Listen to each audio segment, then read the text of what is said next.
Good evening and welcome to the LaRouche Organization Friday Symposium. It's Friday, April 25th, 2025, and this is actually the 80th anniversary of a very important meeting at the Elbe River in Torgau, Germany, which was the occasion of the Russian and American soldiers meaning they had broken the Nazi line. So in honor of that, we're going to begin with a short musical offering from soprano Michelle Aaron. Gori, Gori, Moja Zvezda is a famous Russian folk song or romance written in 1847 for the celebration of the 700th anniversary of Moscow. The words talk about a star in the nighttime sky, that the speaker, it's his favorite star in the sky above all others. It gives him hope, and it shines on his whole life. And even after he dies, he knows that this star will continue to shine on his grave.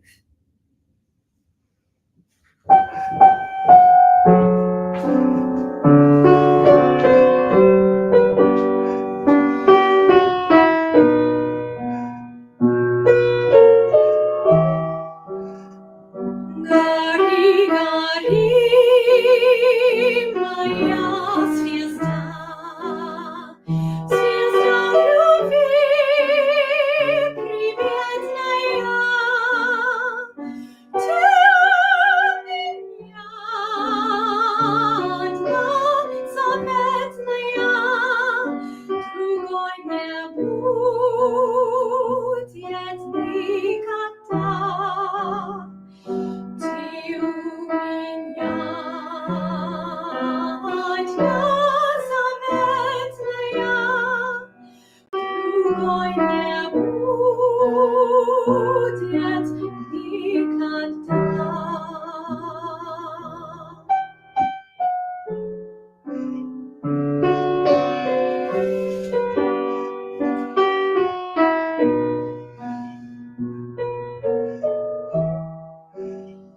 Звезда надежды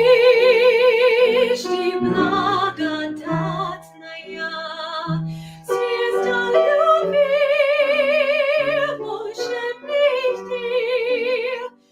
ты будешь вечно беззакатная, души тоскующей моей.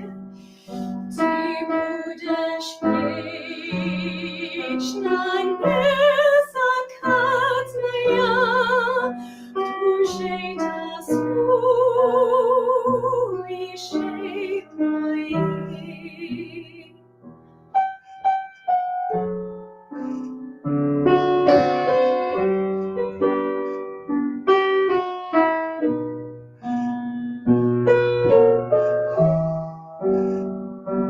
Лучи твои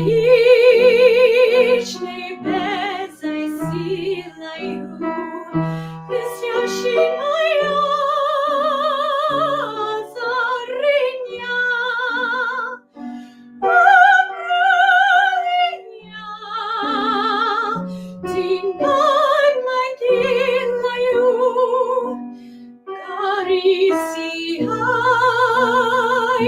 моя звезда.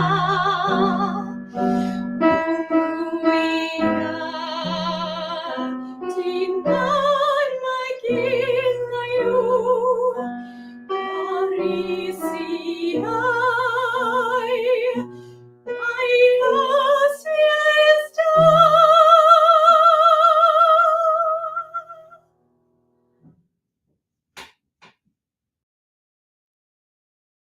Thank you, Michelle. So we are really making history, and that is why the Schiller Institute is holding its conference on Memorial Day weekend in the New York metropolitan area, but we'll come back to that. today there were meetings for 3 hours in Moscow between Steve Witkoff and I think Putin, but top representatives. Also, the foreign policy aide Yuri Ushakov was there, who said the meeting was very constructive and very useful. The Russian foreign minister Sergei Lavrov was interviewed on CBS Face the Nation, and he said, quote, "The President of the United States believes, and I think rightly so, that we are moving in the right direction." And of course, the reporter pressed for more details, and he said the negotiations continue.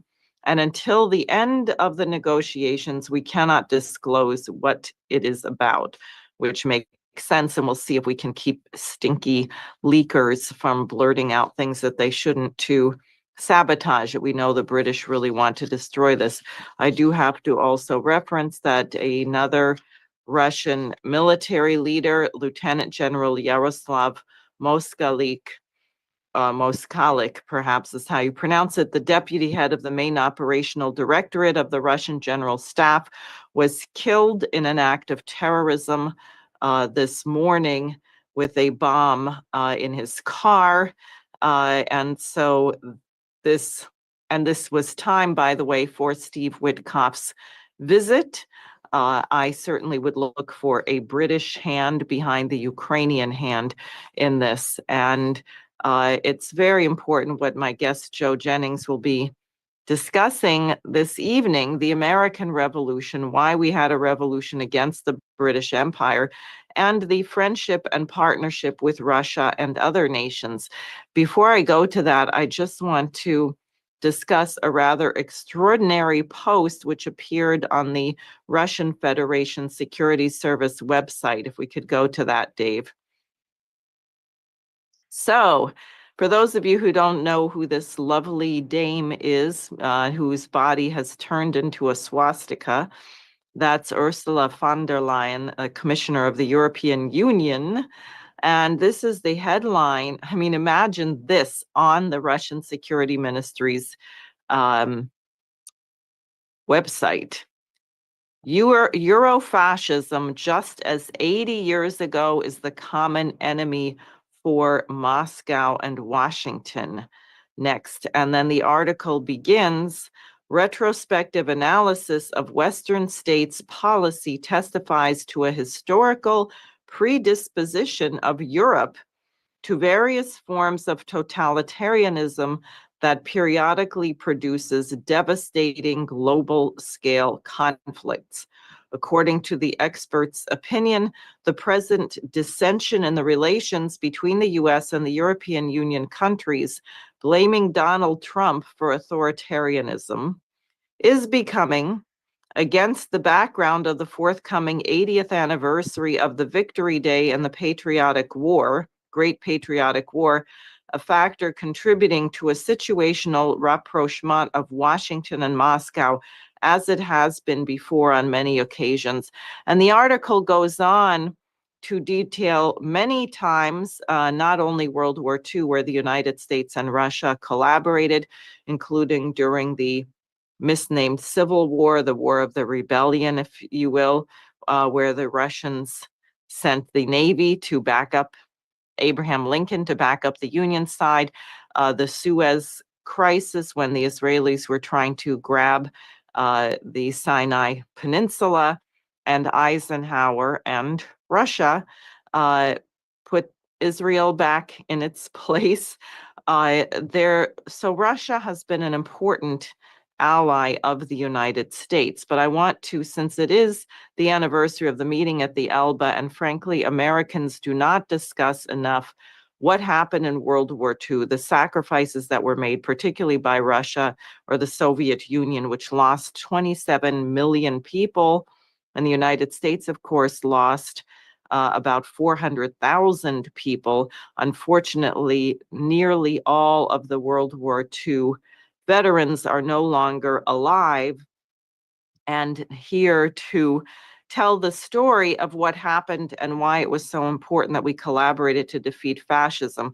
But if you'll just go to the next slide, the map, This is from 1941 through 42, showing the fascist allies of the Nazis and then the allies against the fascist resistance. You see the UK over there and the Soviet Union. So this was a very big deal. And in 1941, the Nazis opened up a flank or front, Operation Barbarossa, where they launched a full invasion of the Soviet Union. The next slide depicts the aftermath of the battle at Smolensk, which the Nazis won. And you see the Russians hanged there. The Nazis were extremely brutal. They killed civilians, women, children, anyone who was left behind. One of the things that happened was the Russians people fled into the woods. And besides the official Russian military, there was a group called the partisans who fought with everything they had, whether it was just putting barbed wire traps, burning supplies, whatever they could do to slow this horrific invasion.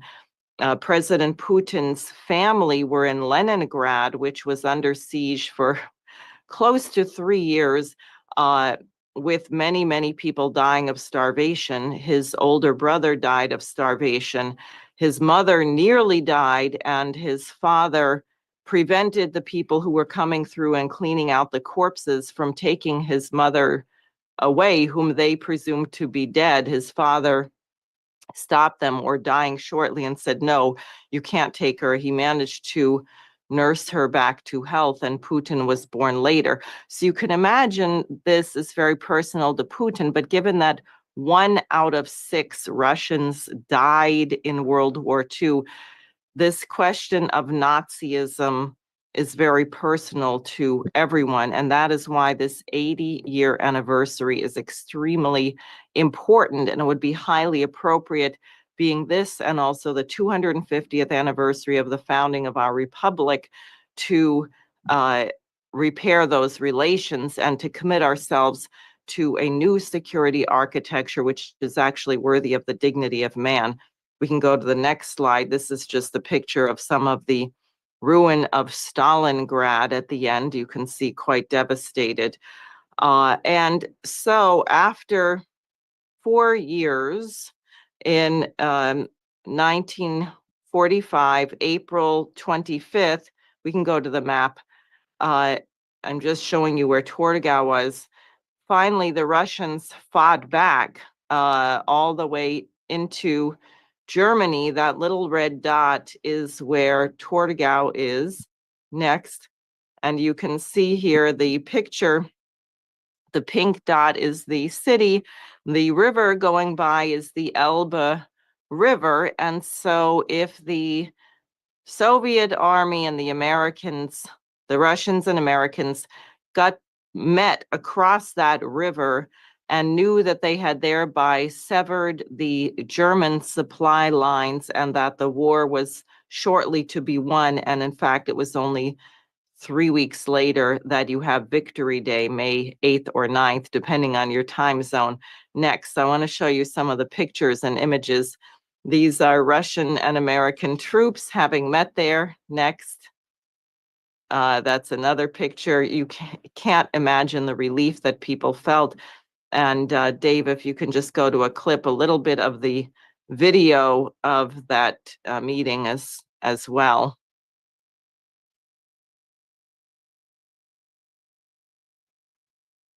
Oh, okay. We don't have the video. So I would encourage people to just look. There's actually material that I couldn't use because of copyright issues, which are wonderful interviews of World War II veterans describing the incredible relief and joy of meeting there at the Elba. And people exchanged gifts. They couldn't communicate. They didn't speak the same language. There were translators there who helped, of course, on the top levels, but just the soldiers themselves. It's one of the most. Yeah. Okay. Yeah. Can you start at 2:25? Great. just to show that, just that little clip. It's real short. Than the might of dictators or the tyranny of military cliques that once called us soft and weak. The power of our peoples to defend themselves against all enemies will be proved in the Pacific War as it was proved in Europe.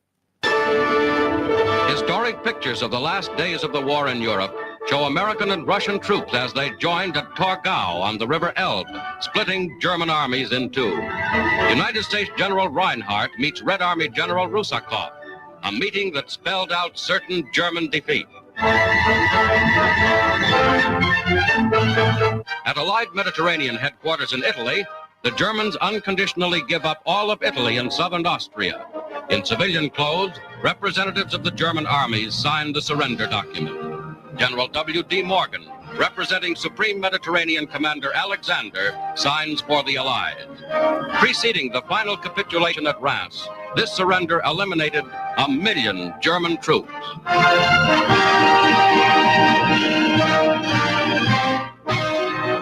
Inside Germany.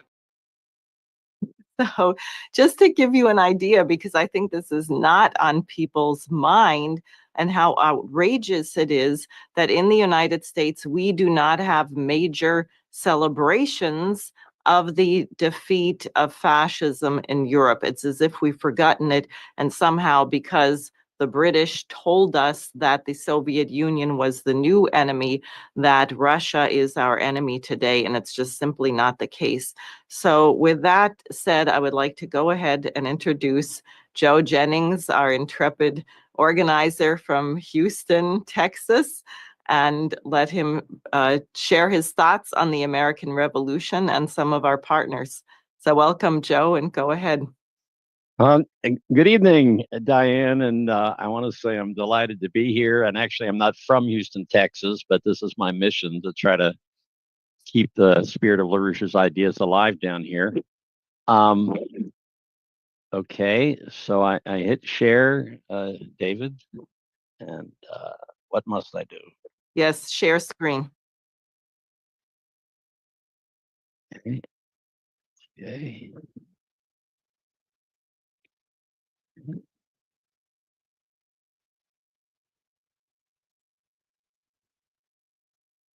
Okay. Okay, just 1 second here. Okay, well, I'm beginning right here. This is actually myself and my wife on the left there.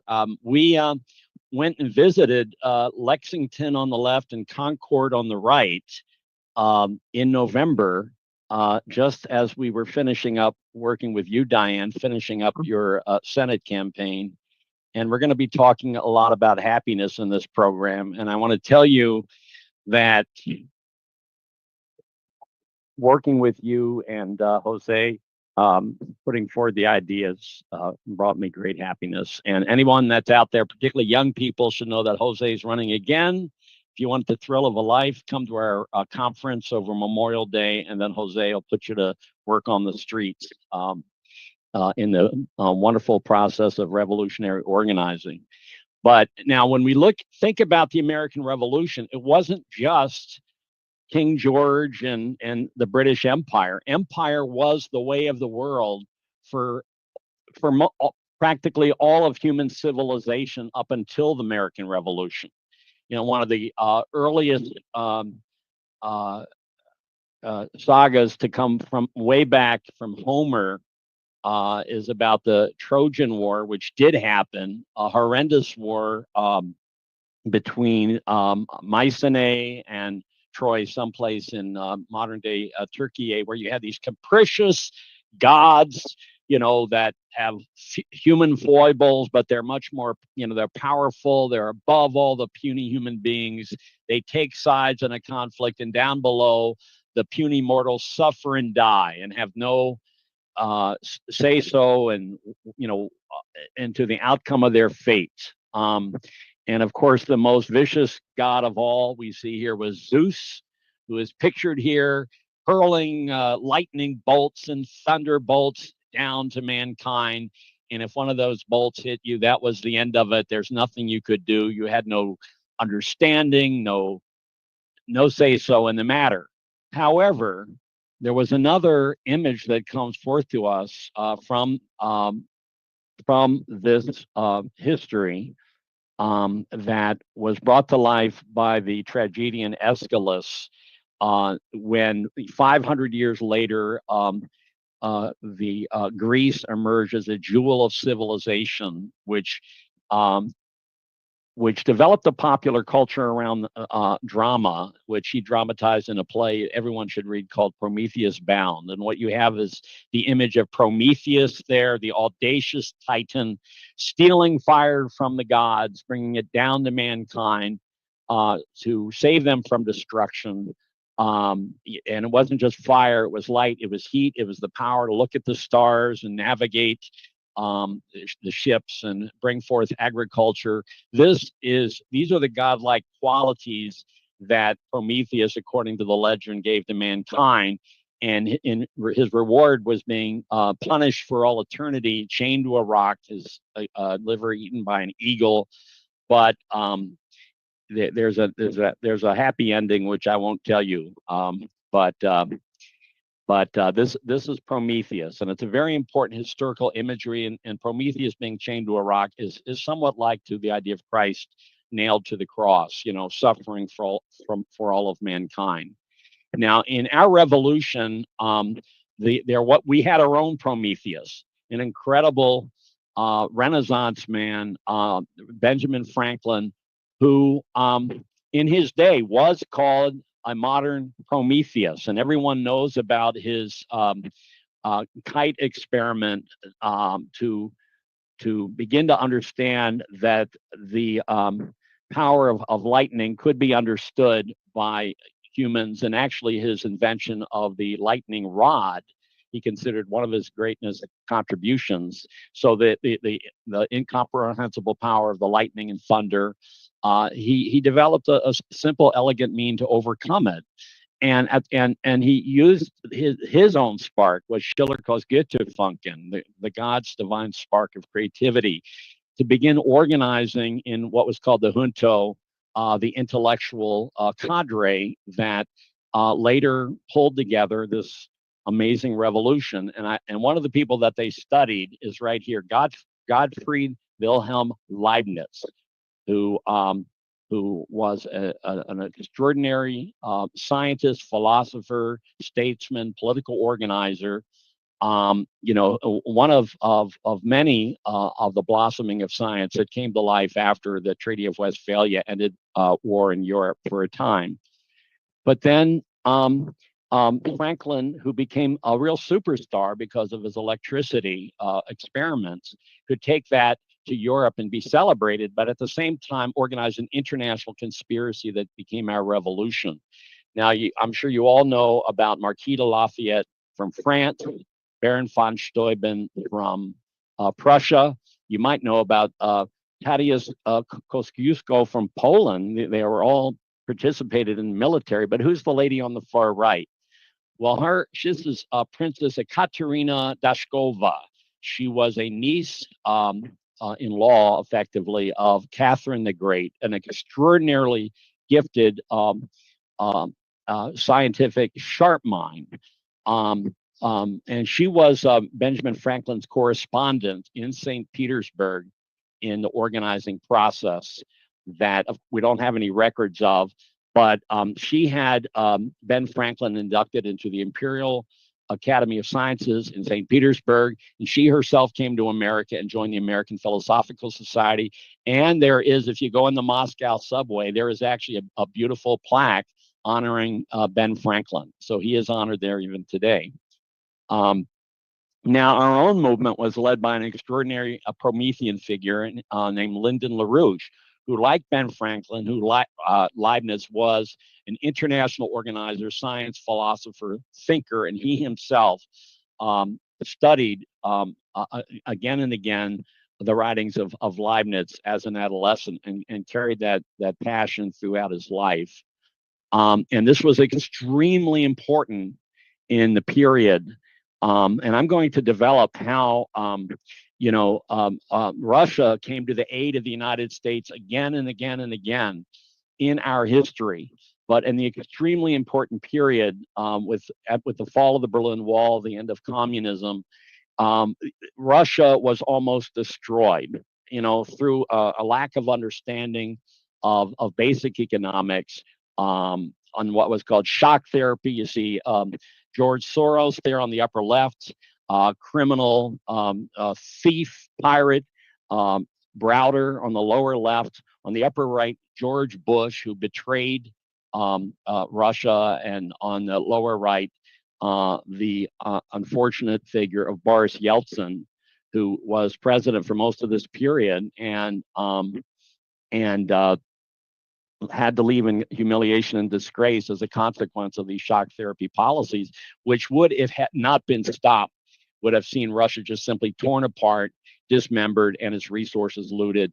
But Lyndon LaRouche intervened in this to arm Russia with the ideas to save itself at that moment. And I just present a couple of images here on the far left. This was LaRouche in 1984 at a public event in Washington, D.C., promoting the idea of peaceful cooperation with Russia around the mutual benefit of creating the scientific means to overcome the threat of nuclear war. In the center, you see him at the Bristol Hotel. This is the last presentation he made in October of 1988. He was there with his wife Helga, where he was very sternly warning of the consequences of Russia having rejected the cooperative proposal from Reagan, but he also forecast the fall near term of the Berlin Wall and the reunification of Germany.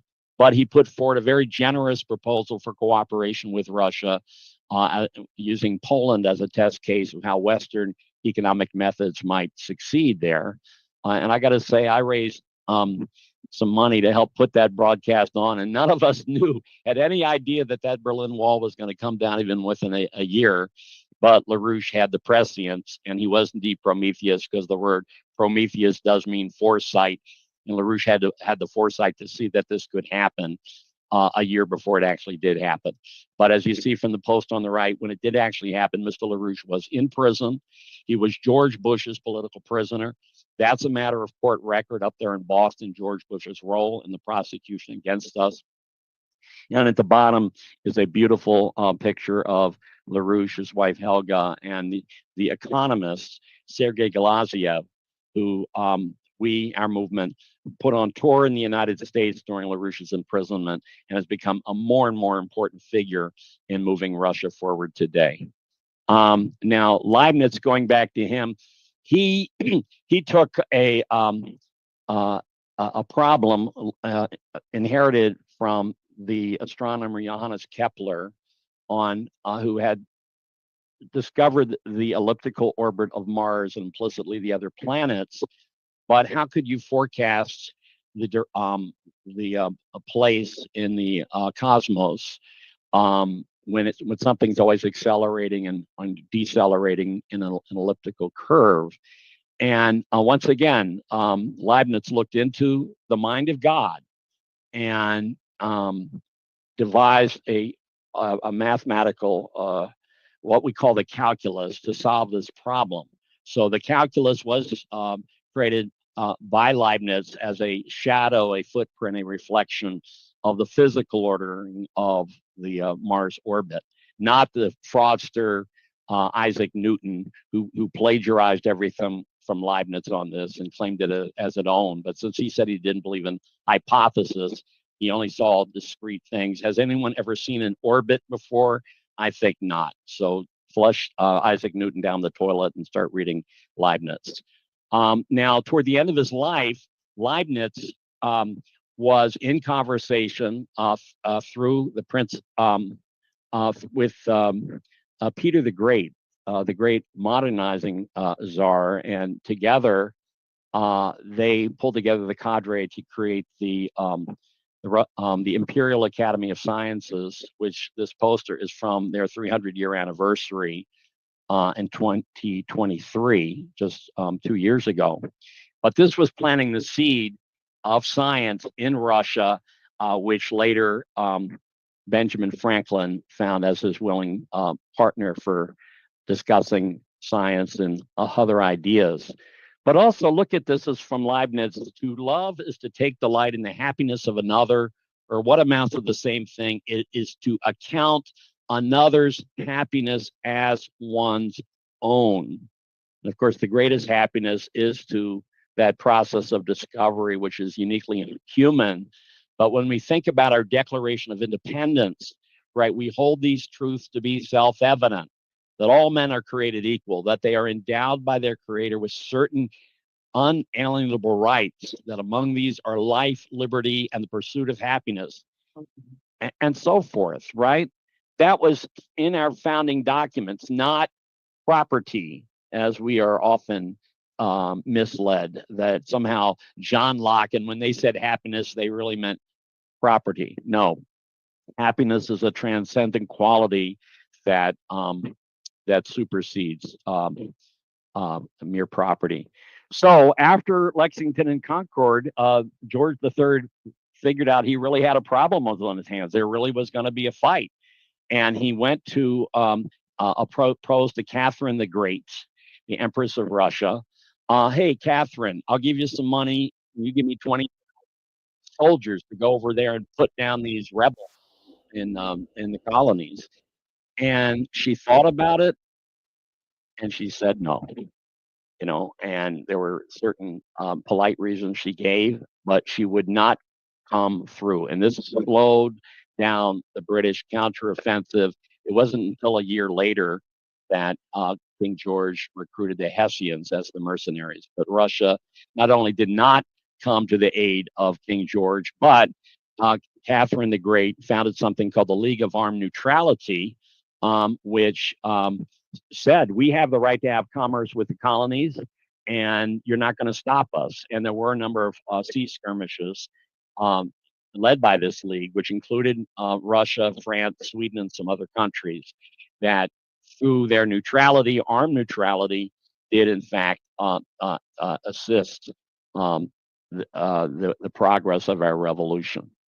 Now, jumping ahead, the British seemed to always have schemes by which they could tie down Europe in conflict while they were moving to take over the world. And one of their convenient operatives in a certain way was the fellow you see on the right here, Napoleon, carving away at Europe, where you have the British admiral on the left, sticking his fork into Canada and everywhere else. And so it was that in 1812, you saw Napoleon's troops, into Moscow, burning it. But then they were repulsed by the cold winter and the heroism of the Russian troops. This was immortalized by Peter Tchaikovsky in his 1812 overture. And a mere 2 years later, you had British forces in Washington, D.C., burning it to the ground. But they did not vanquish us. And in fact, the war ended soon after that. And the fellow that signed the Treaty of Ghent was John Quincy Adams, who was our first ambassador to Russia, John Quincy Adams. And there is a statue of John Quincy Adams in front of the ambassador residence in Moscow, or the embassy to this day. Leaping ahead, here we have a couple of in the slaveholders' rebellion, misnamed the Civil War. This is from Antietam, a horrible, horrible carnage, and Lincoln visiting the battlefield. And really in Europe, he had no allies at all except one. You want to guess who it is? Russia. That's right. And who you see on the right here is our ambassador Cassius Clay, who was a nephew of Henry Clay. He recruited from Tsar Alexander to send the Russian St. Petersburg fleet over to New York City, the Vladivostok fleet over to San Francisco, and tell the British to keep the heck out. And not just the British, but you had the Habsburgs down in Mexico, the Bourbons, but the Russians played an indispensable role. You can see from this cartoon in Punch that the British didn't like it very much. But once again, I'm giving a shout out to you, Russia. You pull it out for us, okay? And we owe you a debt of gratitude.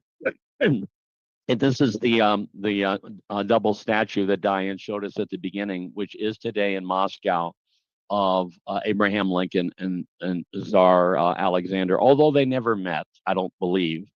But it is significant to take note that they were both assassinated, right? Lincoln freed the slaves, Alexander freed the serfs. They had great plans, particularly in railroad construction. The first trains to run in Russia were built in Philadelphia, Baldwin locomotives. But even though we lost Abraham Lincoln, one thing that was consolidated out of that was the annexation or the sale, the purchase of Alaska, which denied British Canada that piece of real estate, the largest state of the Union. Once again, we thank you, Russia, and we still have to build that link across the Bering Straits. Soon afterwards, you had the famous the Centennial Exposition in Philadelphia, an amazing display of technology, of scientific advance, of culture. Dmitry Mendeleev, Russian scientist, came over here and began to see that there was really another model, that one did not have to choose between Adam Smith, who took his paycheck from the British East India Company, free market, or Karl Marx, who was kind of a kept radical, created to a large extent as a controlled counter gang to the real American Revolution economic tradition from Alexander Hamilton and later on the Careys. People have heard of the phrase geopolitics before. People treat this as some sort of science.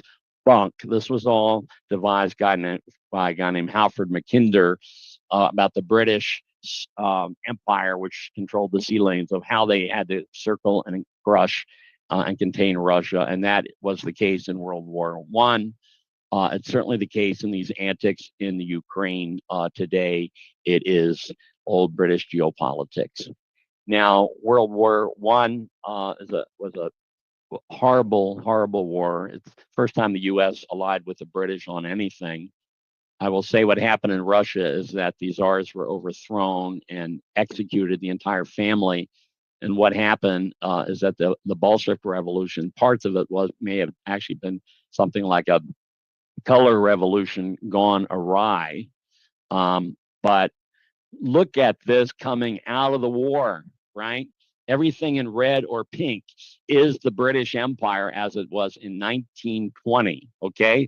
What are the biggest parts that you see that are not locked up in it? Well, the United States and Russia.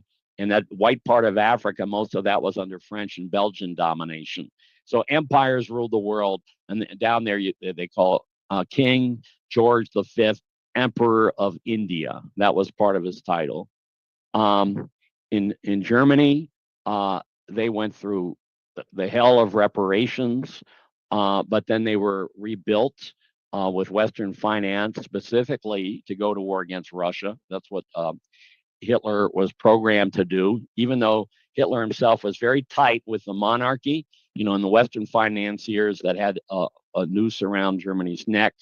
Mein Kampf, the whole propaganda track, blamed everything on the Bolsheviks and the Jews, so that this guy was a program phenomenon. That's Prince Edward there with Wallace Simpson, his mistress. In the right, if that little tyke that's going Heil Hitler, well, she was the future Queen Elizabeth of England, and that's Edward there also. So something quite different was going on in the United States. Franklin Roosevelt, who had a tradition leading back to Alexander Hamilton through his great-great-grandfather, Isaac Roosevelt, who was partnered with Hamilton in New York, was transforming our nation through physical economy, dams, rural electrification, the TVA and so forth. And so the U.S. Had a great potential to do good And I'm going to read a little bit from a book here that everyone should read. In fact, I would suggest that Oliver Stone consider this for a movie. It's called As He Saw It, written by Elliot Roosevelt's son. Franklin Roosevelt's son, Elliot, who accompanied to most of these conferences.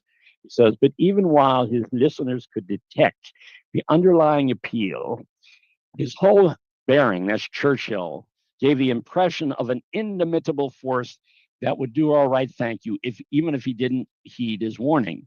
And every now and then, Father, Franklin Roosevelt, would throw in a question. The Russians? The Russians? Of course, they're much stronger than we ever dared to hope. But no one can tell how much longer. Then you don't think they'll be able to hold out? When Moscow falls, as soon as the Germans are beyond the Caucasus, when Russian resistance finally ceases, always his answers were definite, unconditional. There were no ifs. He had the dice in his hand that August night. And he made clear to us that the lion's share of Lend-Lease should go to the British lion, that any aid to the Soviets was simply to temporize and eventually lose, but surely.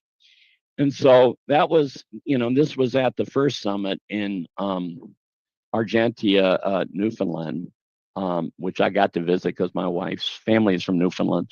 But no, Churchill did not want Russia to prevail in this war. The British policy was to let the Third Reich and the Russians bleed each other to death, but to extend and expand the empire. Thank God Roosevelt had the presence of mind to stand up to them. And he did. And he had a swords into plowshares plan for the world after the war to end the empires.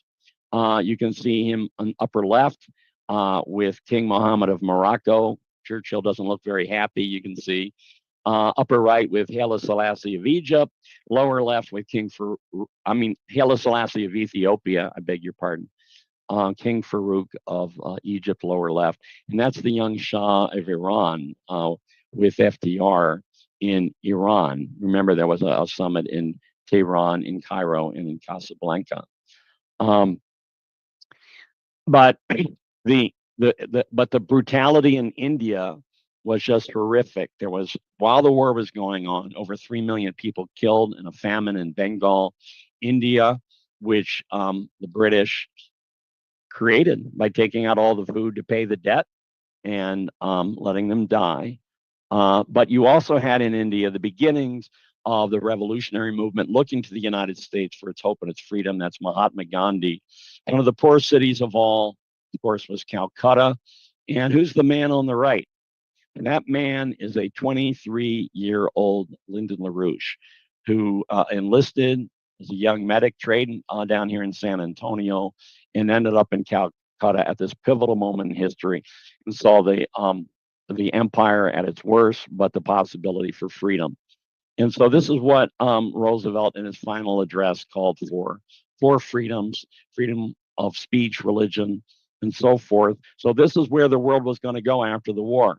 No more empires, American system to develop the world. Well, what happened? Look at the headline here. President Roosevelt is dead. Truman to continue policies. And Ninth crosses the Elbe near Berlin. Okay? Got that? Truman to continue policies.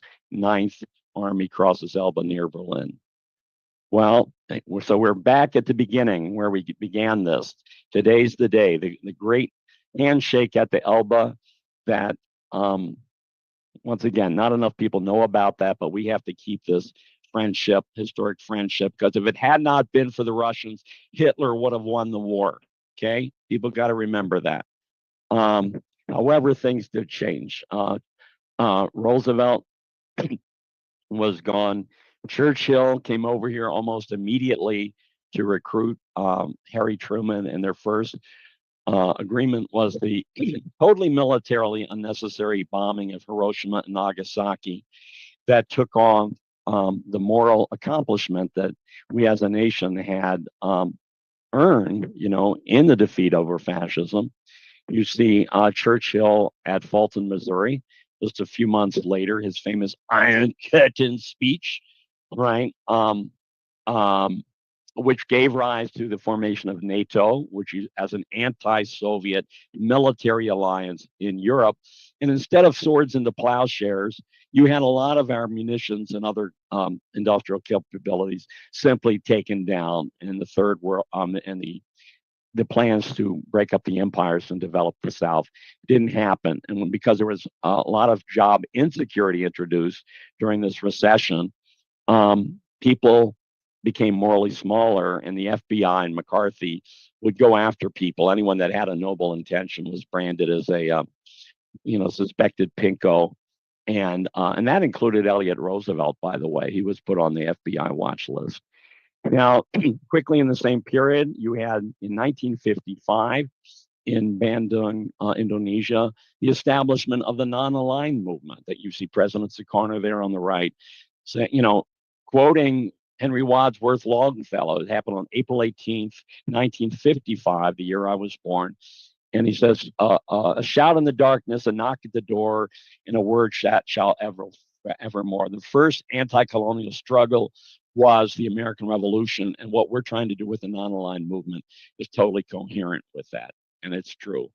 Also, the Russians did us a favor by getting the first satellite up in space, the first man up in space, Yuri Gagarin, and the first woman, Valentina Tereshkova, which forced us to then, yes, to accelerate our own effort for developing our own manned space program. And the champion of that, of course, was John F. Kennedy. And there were elements of the Cold War in this, but there was also just generous commitment to scientific endeavor. Down here in Houston, Betty and I attended Rice University a commemoration of that speech in 1962.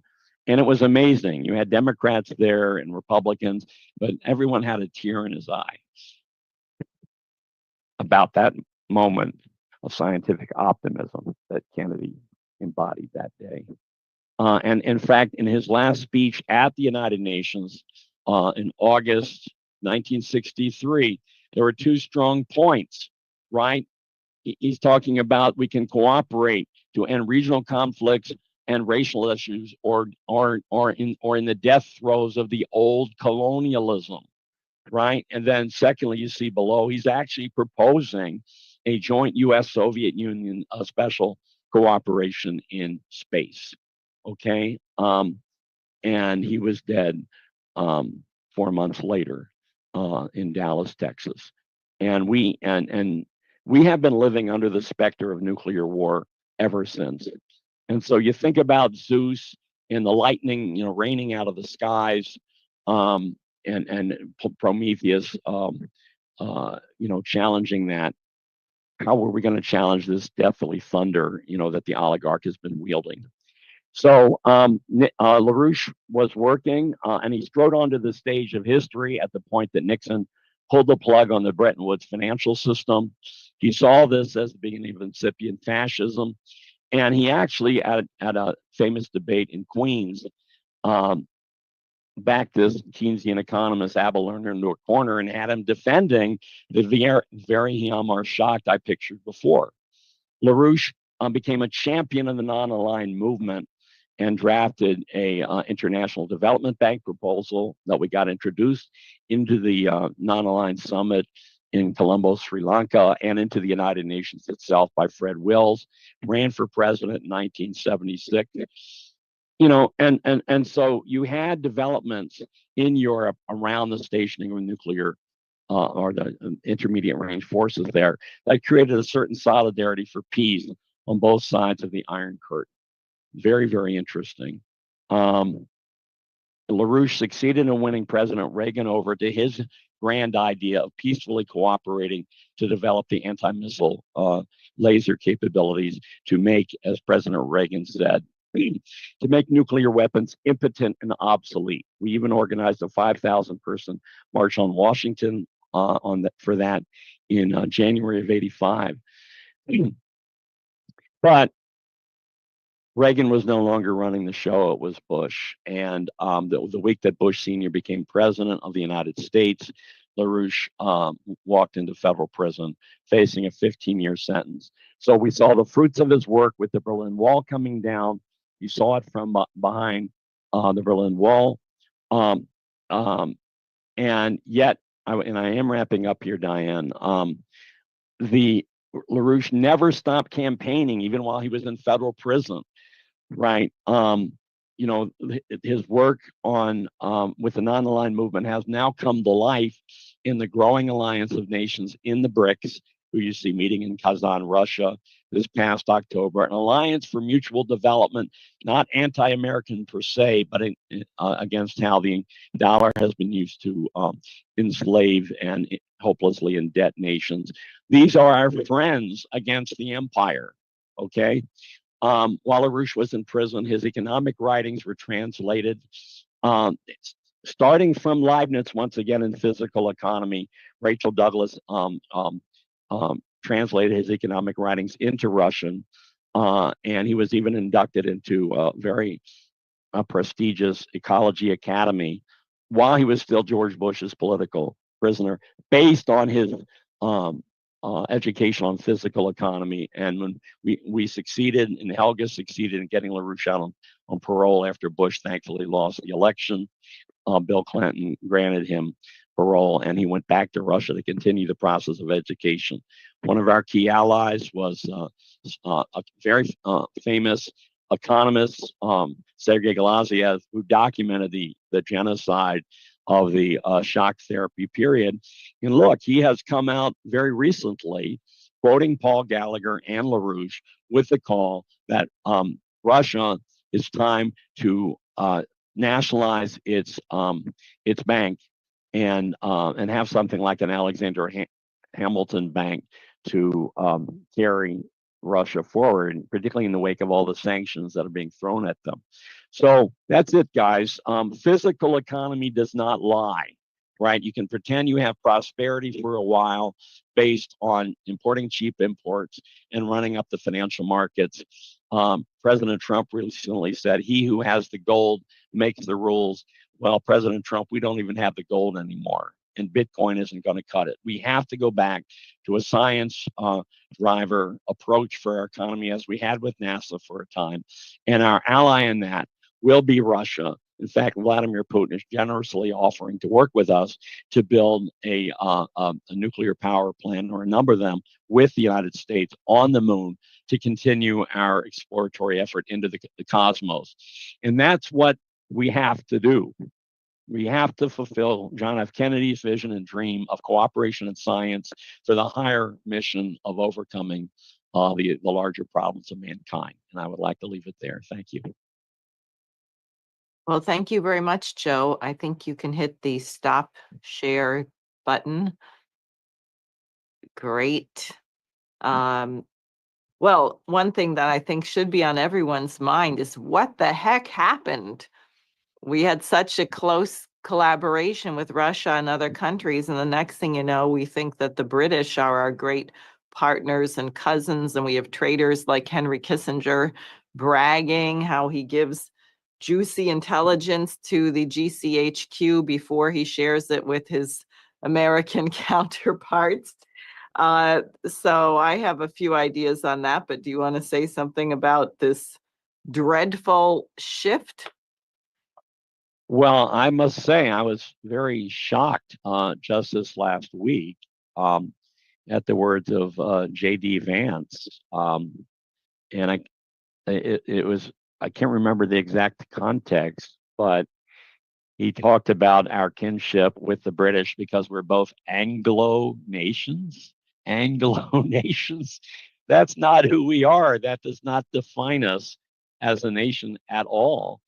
But I think the shift that I described there, with the death of Roosevelt, with Truman's romance with Churchill, and then the FBI, Roy Cohn, McCarthy, being enlisted to attack the noble intentions that soldiers coming home might have had, And people were encouraged, if you want job security, you want to get married, you want to go have a house and live the American dream, don't get in trouble.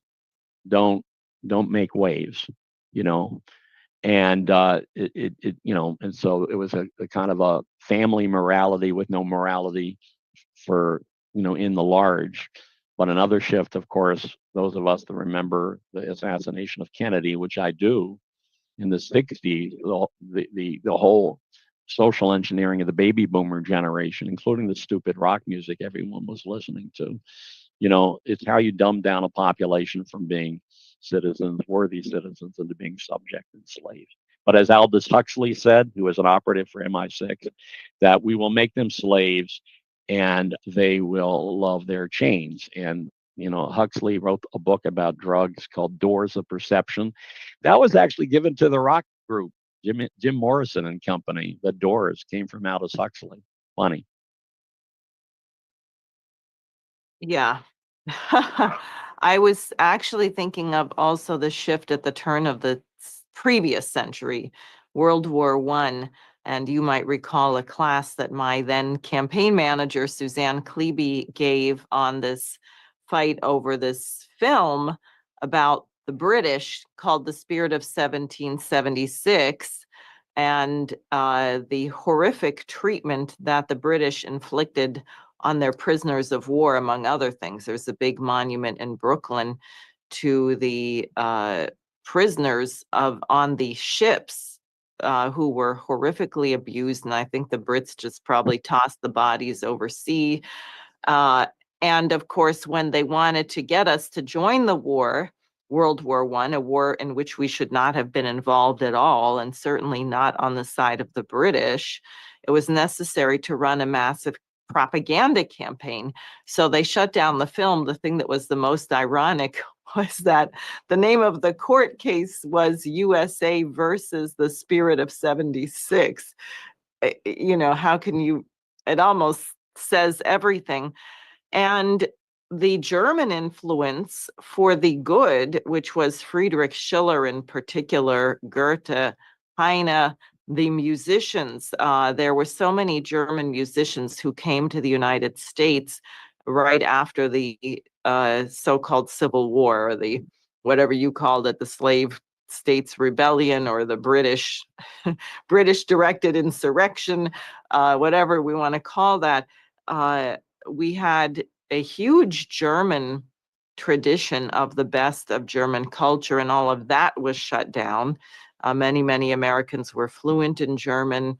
As I had talked about these incredible Jubilee concerts that Patrick Sarsfield Gilmore, a Union Army band director who was collaborating with General Grant, organized these massive concerts where they sent choral music through the fire departments all over the country. Handel's Messiah, Verdi's Anvil Chorus, Mendelssohn, Midsummer Night's Dream, all of these, Elijah, all kinds of really great music coming from the best of the European tradition to pull the United States together. And basically that period was used to shut all that down and to begin a propaganda campaign to wipe out the memory of all of the atrocities committed by the British against Americans during the Revolution and after, and to make us think that the British were our great allies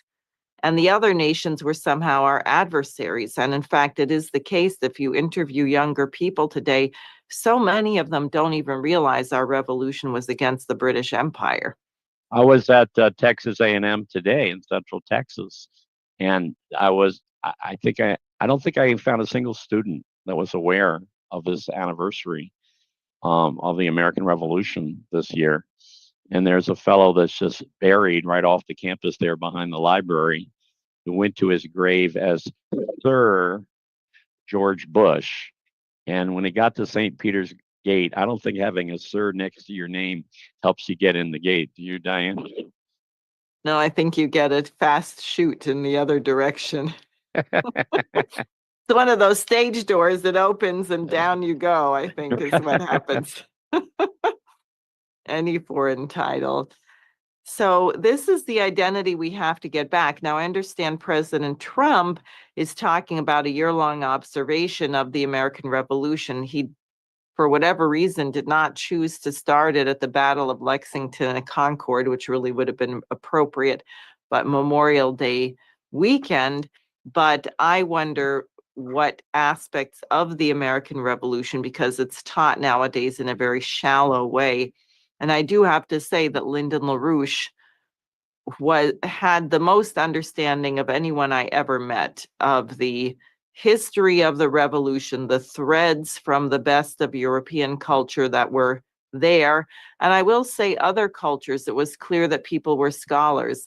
You know, Ben Franklin running the Analects of Confucius in his newspaper. So he was looking at Confucianism and the Chinese way of organizing society. So there were many threads of human civilizational breakthroughs that contributed to the founding of our republic.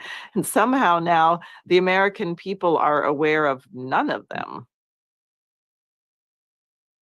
Well, that's our task, and you're going to be part of a concert this weekend, right? That's going to bring at least the Russian aspect and some of these musical threads to life, right, Diane? Yes. In fact, we're also doing an American premiere of a piece by a German composer, Amalia von Sachsen, who is a student of Carl Maria von Weber, whose mass we're performing. This is the Schiller Institute NYC Chorus, which I founded over a decade ago, hard to imagine, in 2014. And if you visit the Schiller Institute NYC Chorus website, which is sinycchorus.com, you can watch the live stream of the concert. If you're in the New York City area, you can get tickets and come to the concert. It's going to be wonderful. We are doing a short piece for double chorus by Bortniansky, and his music is amazing. This has been a challenging concert for the chorus, I will say, but it's all coming together very nicely under the baton of Maestro John Segerson. So people should come to that, as well as the conference. Now, do you have any parting thoughts, Joe, or recommendations of things people should read or watch or study, or anything else you want to say?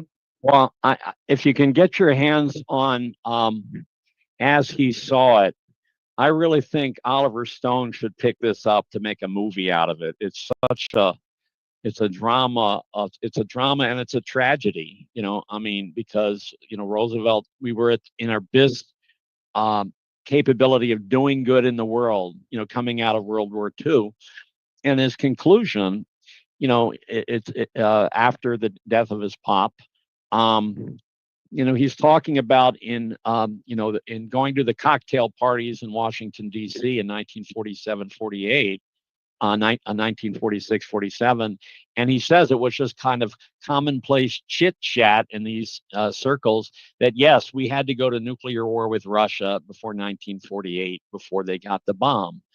That's how quickly the transformation happened, right? And of course, it was in that climate that the wheels began to turn in Lyndon LaRouche's head, that he had to do something, and he didn't know what, but we don't have Mr. LaRouche with us, but we have his ideas, which are grounded in natural law, physical economy, and those are the only ones that are going to work. So everyone has to study up on Alexander Hamilton, and you can go to the EIR archives on our webpage, LaRouchePub.com, and access almost anything you want. You had Tony Chaikin on last week. He had a wealth of stuff that was published regularly in EIR, and you can start reading his articles. I think that would be a very good beginning. Thank you. And I will just once again stress the Schiller Institute Conference, May 24th and 25th. That's the Saturday and Sunday of Memorial Day weekend in the New York metropolitan area. You may visit schillerinstitute.com to register for that. Thank you, Dave, for putting up the slider for the conference. We are in an epoch-changing moment. And it is not a time to be passive. We run into it far too much. Oh, I hate Donald Trump. I love Donald Trump. He can do no wrong. He can do no right. That's not living in a republic. We are not subjects in a crown colony. We are citizens. So the election of Trump was a major defeat for an incredibly evil faction, but that doesn't mean, on the other hand, that he knows what to do. In many areas, we see enormous shortfalls. We see incredible, frankly, juvenile behavior and incompetence among people on his team. There are some serious people there, like Tulsi Gabbard. I think Steve Witkoff is demonstrating that he has the capacity to hear the people he's speaking with. But then give me a break. Scott Bessent, Treasury Secretary, a Soros man. Do you really think he's going to do anything good for the nation? You need Lyndon LaRouche's policies. So I would like to wish everyone again a happy Elba Day today, the 80th anniversary of that historic meeting.